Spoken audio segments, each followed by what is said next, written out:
أشرقت نفسي بنور من فؤادي حينما رددت يا رب العباد. Au nom de Dieu, le miséricordieux, le tout miséricordieux. Chers frères et sœurs, que la paix de Dieu, sa miséricorde et ses bénédictions soient avec vous. Soyez les bienvenus dans un nouvel épisode de l'émission Les histoires des prophètes. La dernière fois, nous parlions encore de l'ami de Dieu, Ibrahim, l'ami de Dieu, alayhi salam, le père des prophètes, ce prophète messager que Dieu le Très-Haut a pris comme ami, Khalil. Être Khalil, c'est le plus haut degré de l'amour. On se rappelle, lorsqu'on a parlé du prophète Ibrahim, l'ami de Dieu, alayhi salam, qu'il a construit la maison avec son fils Ismaïl. Ce fils attendu par Ibrahim pendant des longues années, après une longue vie. Ce fils qui devait être sacrifié selon le commandement de Dieu à Ibrahim.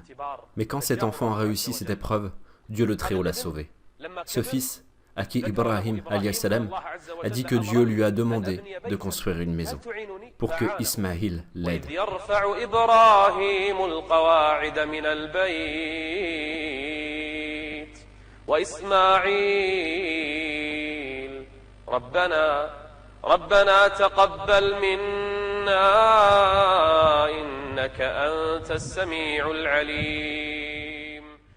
Quand la maison fut construite, Dieu le Très-Haut a ordonné à Ibrahim alayhi salam un commandement. Il dit « Oh Ibrahim, appelle. » « J'appelle quoi, ô Seigneur ?» demanda Ibrahim. « Appelle les gens au pèlerinage, répondit Dieu le Très-Haut. Appelle pour que toute l'humanité t'entende, pour qu'ils viennent en pèlerin à cette maison, pour qu'ils visitent cette maison. Ibrahim alayhi salam dit alors « Oh mon Seigneur, qui m'entendra? Comment ma voix arrivera à toute l'humanité ?» Le Seigneur dit « Oh Ibrahim, toi tu fais l'appel, et nous la transmettons. Nous transmettons ta voix aux gens. Il suffit que tu les appelles, oh Ibrahim. » Et effectivement, Ibrahim, l'ami de Dieu, alayhi salam, se leva sur une montagne et appela en disant « Ô gens, Dieu le Très-Haut vous a prescrit le pèlerinage. Alors, venez en pèlerin. » Ibn Abbas a dit en expliquant, Dieu le Très-Haut a fait résonner cet appel à tout ce qu'il y a entre le ciel et la terre. Il l'a fait entendre même aux gouttes de sperme qui se trouvent dans chaque homme et femme. Même de nos jours, les gens entendent l'appel d'Ibrahim, l'ami de Dieu, alayhi salam.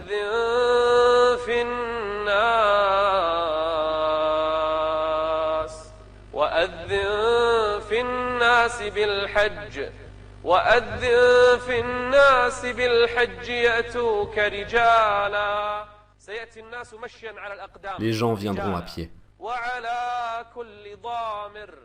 sur des montures, sur des bêtes, chevaux, chameaux.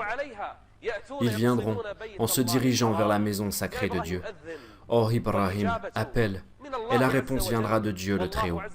Dieu le Très-Haut guidera les cœurs des gens vers cette maison.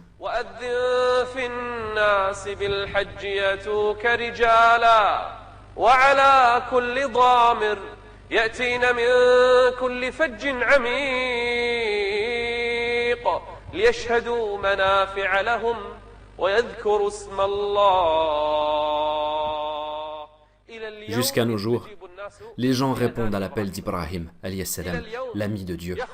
Jusqu'à nos jours, les gens viennent de l'Amérique, de l'Afrique du Sud, de l'Australie, de la Russie, de l'Europe et de partout dans le monde. Les gens viennent en pèlerin à cette maison en disant « Je réponds à ton appel, ô Seigneur, je réponds à ton appel. Je réponds à ton appel, tu n'as pas d'associé. Je réponds à ton appel. En vérité, la louange et la grâce t'appartiennent ainsi que la royauté. Tu n'as pas d'associé. »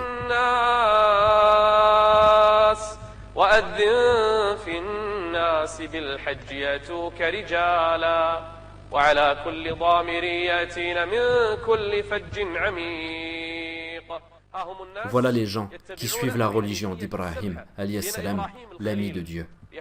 Ils viennent en pèlerin à la maison sacrée de Dieu. Ils tournent autour de la maison 7 fois. Ils courent entre Es-Safa et El-Marwa en reprenant les pas de la mère d'Ismaïl. Et quand ils jettent les pierres, ils commémorent les gestes d'Ibrahim, alayhi salam, l'ami de Dieu. Quand ils sacrifient pour Dieu, ils commémorent Ibrahim, alayhi salam, dans son action de sacrifice. Ainsi, les gens suivent les pas d'Ibrahim, alayhi salam, l'ami de Dieu. Et ainsi, Ibrahim, qui a construit la maison et a appelé les gens, et voilà les gens, jusqu'à nos jours, répondent à son appel en venant à la maison sacrée de Dieu.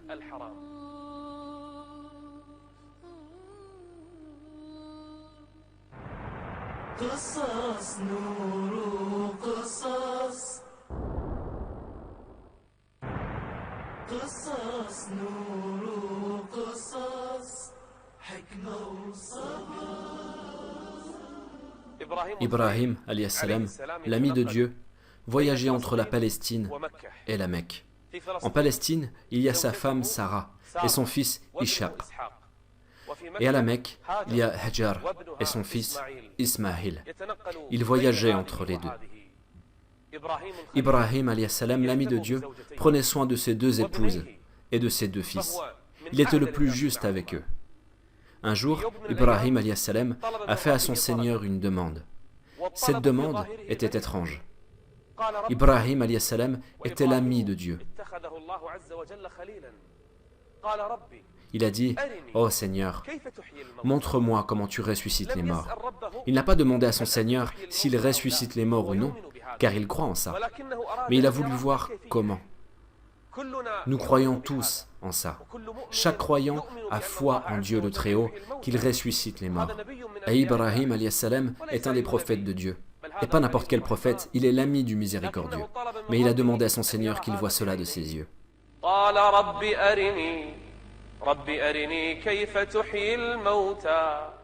Dieu le Très-Haut répondit à Ibrahim, alayhi salam.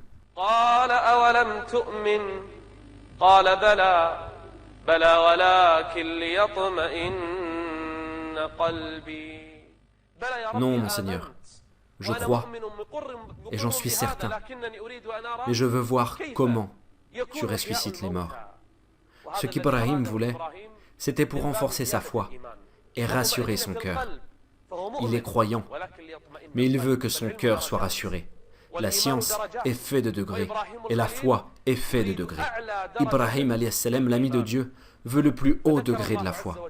Alors Dieu a répondu à sa demande en lui ordonnant, « Oh Ibrahim, prends donc 4 oiseaux et coupe-les. Quand tu les abattras, coupe-les en parties, les pattes, les becs, les plumes, la peau, la chair. Coupe les oiseaux en morceaux et mélange les 4. Imaginez 4 oiseaux abattus et découpés en morceaux, et puis mélangés ensemble. Comment pourraient-ils redevenir comme avant? Comment ils seront recomposés de nouveau, même sans qu'on leur donne la vie? Comment les gens de la terre pourraient rassembler les morceaux du même oiseau? Encore plus incroyable, Dieu dit, « Oh Ibrahim, vois-tu ces monts, ce mont lointain, et l'autre, prends ces morceaux mélangés, sang, plumes, chair, os, pattes, prends tout ça, après les avoir mélangés. Prends des morceaux et mets-en sur les sommets des monts. » Alors Ibrahim, alayhi salam, égorgea 4 oiseaux, et il les coupa, les mélangea. Il ne restait aucun oiseau en vie, même leurs corps sont découpés. Les corps des 4 oiseaux sont mélangés. Puis, il alla sur le sommet des monts, et posa sur chaque mont un fragment de ces oiseaux.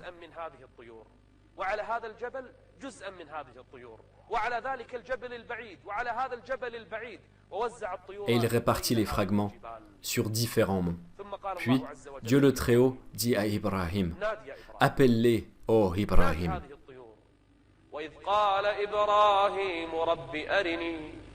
رب أرني كيف تحيي الموتى قال أولم تؤمن قال بلى ولكن ليطمئن قلبي قال فخذ 4 من الطير فصرهن إليك قطعهن Coupe-les et mélange-les entre eux. قال فخذ 4 من الطير فصرهن إليك ثم اجعل على كل جبل منهن جزءا. Sur ce mont, l'autre et l'autre. Ibrahim alayhi salam, l'ami de Dieu, les a répartis. Puis Dieu lui dit, alors Ibrahim alayhi salam commença à appeler ces oiseaux. Il commença à appeler ces oiseaux morts et découpés. Ibrahim les appela. Ô oiseaux, venez vers moi maintenant, avec la volonté de Dieu, le Très-Haut. Les plumes du même oiseau commencèrent à s'assembler. Les peaux du même oiseau s'assemblèrent. Le sang, les chairs, les plumes, les becs, les pattes, les parties des oiseaux s'assemblèrent l'une avec les autres, jusqu'à ce que les 4 corps redeviennent complets. Et d'un coup, l'âme revient à chaque oiseau.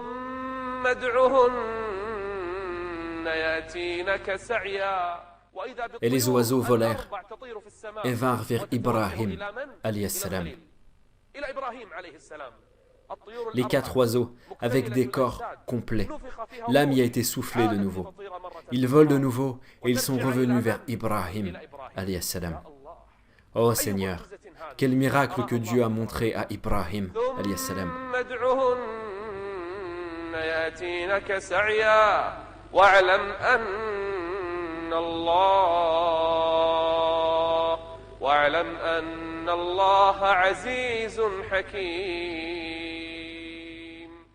Le cœur d'Ibrahim alayhi salam, l'ami de Dieu, fut rassuré, malgré qu'il a la foi que Dieu le Très-Haut ressuscite les morts. وإذ قال إبراهيم رب أرني كيف تحيي الموتى قال أولم تؤمن قال بلى ولكن ليطمئن قلبي قال فخذ 4 من الطير فصرهن إليك ثم اجعل على كل جبل منهن جزءا ثم ادعهن يأتينك سعيا واعلم أن الله عزيز حكيم. Ibrahim alayhi salam a continué à prêcher pour Dieu, le Très-Haut. En Palestine, son appel est entendu.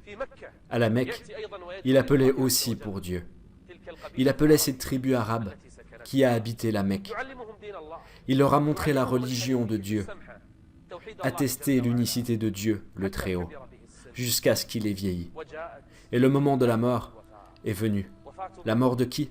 La mort d'Ibrahim alayhi salam, l'ami de Dieu, le plus noble des prophètes après notre prophète alayhi salatu wassalam, l'ami du miséricordieux. Ainsi, Ibrahim, le père des prophètes, Dieu le Très-Haut a élu des gens plusieurs fois. Il a élu Adam, Nuh et puis Ibrahim au-dessus de tout le monde. Tout prophète après lui venait de sa descendance.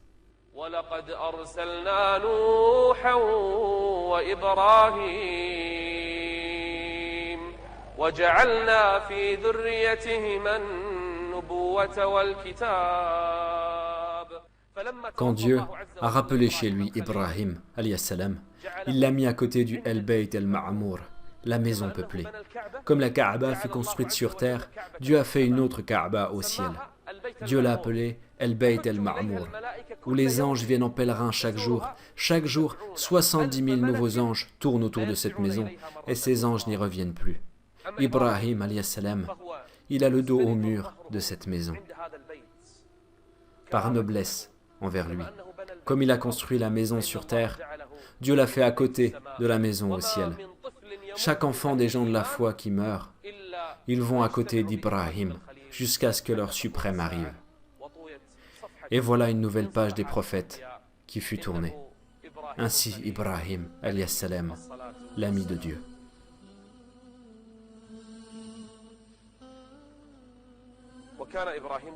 Ibrahim alayhi salam vivait en Palestine. Il visitait de temps à autre Ismaïl et Hajar à la Mecque. Ismaïl alayhi salam, le fils d'Ibrahim, n'était pas un arabe, car Ibrahim alayhi salam n'était pas arabe non plus. Mais Ismaïl vécut à la Mecque. Il y grandit et il y habita. Une tribu nommée Jurhum y habita également. Ismaïl commença à apprendre l'arabe chez eux. Il a commencé à apprendre cette langue éloquente. Avant Ismaïl, il y avait les Arabes Ariba, Arabes de pure souche. Mais après, Ismaïl et ceux qui viennent d'après sont appelés les Arabes Mustariba, c'est-à-dire ceux qui ont appris cette langue en côtoyant ces tribus. C'est Ismaïl salam. Ismaïl salam a appris l'arabe jusqu'à ce qu'il l'a prononcé avec éloquence. Ismaïl salam vécut à la Mecque et apprit les traditions. On dit qu'il fut le premier parmi les Arabes Mustariba qui a parlé l'arabe avec éloquence, et le premier qui a monté les chevaux. Il a dompté les chevaux et s'est entraîné à les monter. Et il monta le cheval pour combattre dans le chemin d'Allah. Et après lui, on a appris à monter les chevaux. Le prophète Mohammed a même dit que le bien est noué au toupet des chevaux, jusqu'au jour de la résurrection. Ismaïl vécut à la Mecque et y grandit. Son père passait le voir de temps à autre. Il a construit avec lui la maison. Il a failli être sacrifié.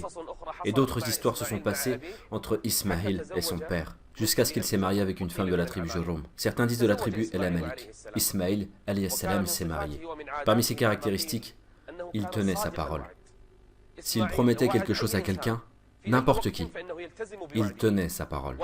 Il tenait sa parole quoi qu'il arrive, même s'il doit rester dans un endroit pendant des heures, jusqu'à ce qu'il réalise sa promesse, même s'il attend un jour, comme ce qu'a dit Dieu en parlant d'Ismaïl. واذكر في الكتاب إسماعيل إنه كان صادق الوعد وكان رسولا نبيا. Il s'est marié et un jour, son vieux père Ibrahim est passé le voir. Il a frappé à la porte et il a trouvé une femme. Il lui a demandé « Où est Ismaïl? Qui es-tu » ? « Je suis son épouse » répondit la femme. « Il est où ton époux » demanda Ibrahim alayhi salam. « Il est parti travailler pour nous, c'est-à-dire parti chercher à manger, travailler. » La femme ne savait pas qui était cet homme devant elle. Ibrahim alayhi salam lui demanda « Comment est votre vie » ? La femme répondit « Par Dieu, nous sommes dans une vie de misère. Notre vie est dure. » Elle commença à parler sur son époux. Ibrahim alayhi salam lui a demandé dans quel état est-elle. Ses nouvelles.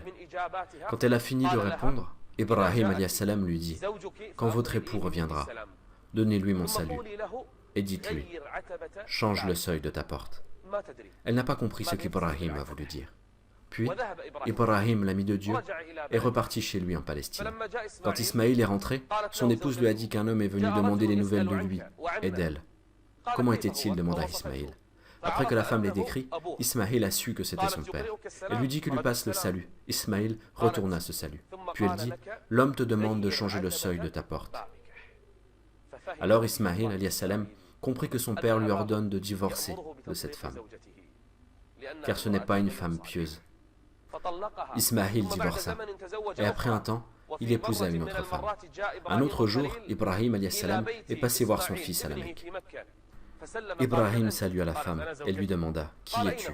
« Je suis sa femme » répondit la femme. « Où est-il » répondit Ibrahim. « Il est parti travailler » répondit la femme. Ibrahim demanda « Et comment est votre vie » ? Elle répondit « Nous sommes bien. Louange à Dieu, nous vivons bien. » Malgré qu'ils avaient que peu de biens et de nourriture, elle remerciait les bienfaits de Dieu sur eux. Ibrahim s'est renseigné sur elle et il a su que c'est une femme pieuse.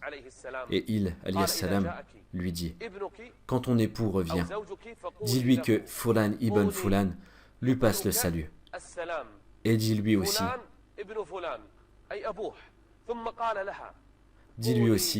qu'il garde bien le seuil de sa maison. » L'épouse ne savait pas le sens de le seuil.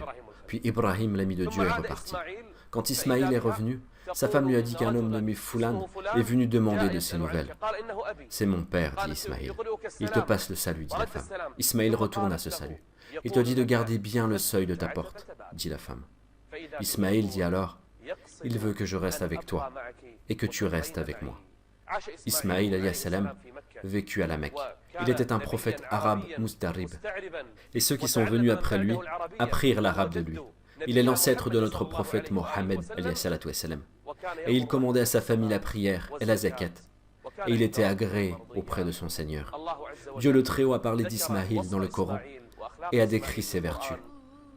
Ismaïl est mort à la Mecque et il y a été enterré. Certains disent qu'il a été enterré près de la Kaaba et Dieu est le plus savant dans l'endroit de sa mort. Ainsi fut le fils d'Ibrahim, l'ami de Dieu. J'invoque Dieu le Très-Haut de nous regrouper avec lui.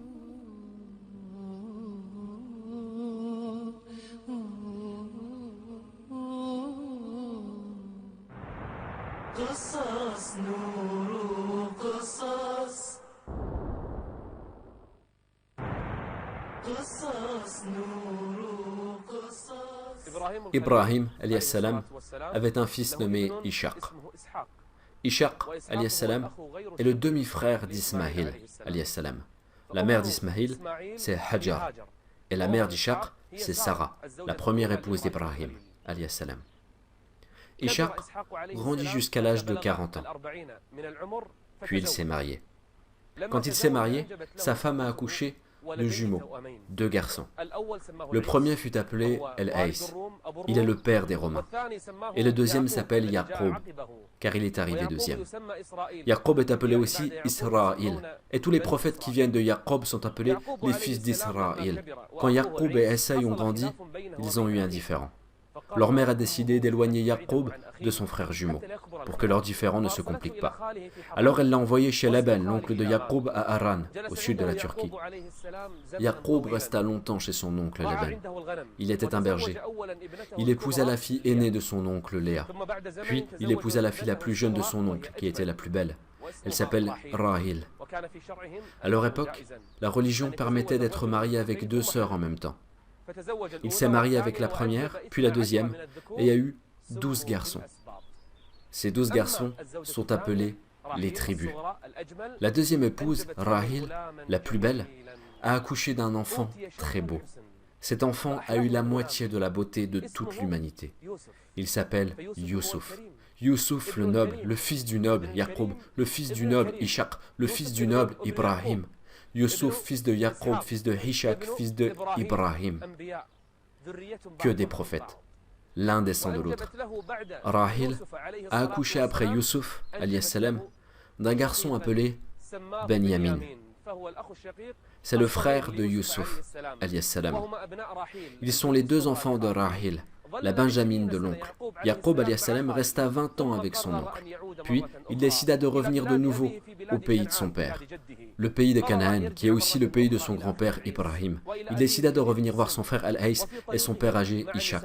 Sur le chemin, quand il était avec ses femmes, ses fils et ses filles, il s'arrêta dans une région appelée Urushalim, Jérusalem, ce qu'on appelle aujourd'hui El-Quds.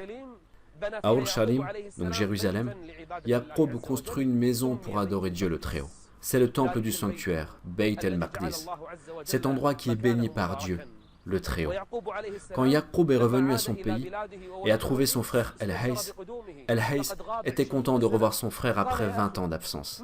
El-Haïs demanda « Oh mon frère, qui sont ces garçons, ces filles et ces femmes ?»« Ce sont ma famille, » répondit Yaqub. Il s'est absenté 20 ans. Il a retrouvé son père Ishaq alayhi salam qui a vieilli. Il a retrouvé sa mère. La vue de son père est devenue faible avec l'âge. Yaqub et El-Haïs se sont mis à prendre soin de leur père, Ishaq alayhi salam, jusqu'à ce que la mort arrive et qu'il soit enterré. Après le prophète Yaqub, c'est Youssouf qui était le prophète de Dieu. Youssouf avait la moitié de la beauté. Il est le fils de Yaqub alayhi salam. Toute la descendance a donné des prophètes. Ibrahim, puis Ishaq, puis Yaqub, puis Youssouf. Mais nous n'allons pas commencer par l'histoire de Youssouf au prochain épisode. Nous allons revenir un peu en arrière. On va revenir sur l'histoire d'un des prophètes de Dieu le Très-Haut. L'histoire de qui? L'histoire de Lot, alayhi salam. Car il s'est déroulé à l'époque d'Ibrahim, le grand-père de Yaqub, alayhi salam. Nous allons revenir sur l'histoire de Lot. On va parler de ce peuple qui commettait les vices.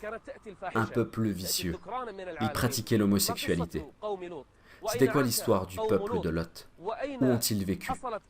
Dans quelle cité cela est arrivé? Comment Lot, alayhi salam, a réagi? Et qu'est-ce qui s'est passé entre lui et son peuple? Qu'a fait Dieu, le Très-Haut, à ce peuple? Comment ont-ils été châtiés? C'est le grand châtiment que jamais un peuple n'a connu. Comment fut leur châtiment? C'est le sujet de notre conversation au prochain épisode avec la volonté de Dieu. En attendant, je vous laisse à Dieu le Très-Haut et que la paix, la miséricorde d'Allah et ses bénédictions soient avec vous. Salam alaikum mes frères et mes sœurs, j'espère que vous allez bien. Si cette vidéo vous a plu, n'hésitez pas à la partager, à vous abonner et à cliquer sur le bouton j'aime. A bientôt Inch'Allah.